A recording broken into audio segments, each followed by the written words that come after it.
ท่านผู้ชมครับนี่วันสองวันนี้มีเพลงดังอยู่เพลงหนึ่งเขาเพิ่งปล่อยนะปล่อยมาวันเดียวคืนเดียวเนี่ย600,000 วิวตอนนี้ทะลุล้านแล้วนะฟังเพลงหน่อยนะฮะคนที่นั่งเฝ้าเจ้าขี่ดีจำได้ไหมอยู่ข้างกอไผ่คืนนั้นเจ้าว่าอย่างพี่ให้อายนั่งเฝ้าเม้นกะอดเอาย้อนหักสาวบีหักงาไผ่ให้เจ้าแกล้งขี่ลืมแล้วสันติปีจังนี้อายเหตุการณ์ก่อนหน้าน้องลากินตำบักขามห้องน้ำมีคนเขาเจ้ารอบ่ไหวตดแตกเป็ดอายเฝ้าหาเสียมพาบีไป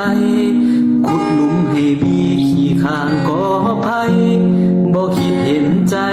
อายแน่บ่มีดีหายอายถือความเศร้าจีบีเฮินทางนี้ใจพี่สถานหน้าตาโอ้ยคมทำพี่จมทุกทรมาน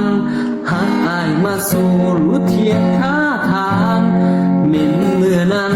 พันเจ็บมือนี้ขันหูจังสิบ่เฝ้าเจ้าขี่ดอกบีมันเหม็นก้นให้เนื้อเย็นแถมยังหาไม่แกล้งขี่งมงาขามตำให้คนงามกินก็เม็นพี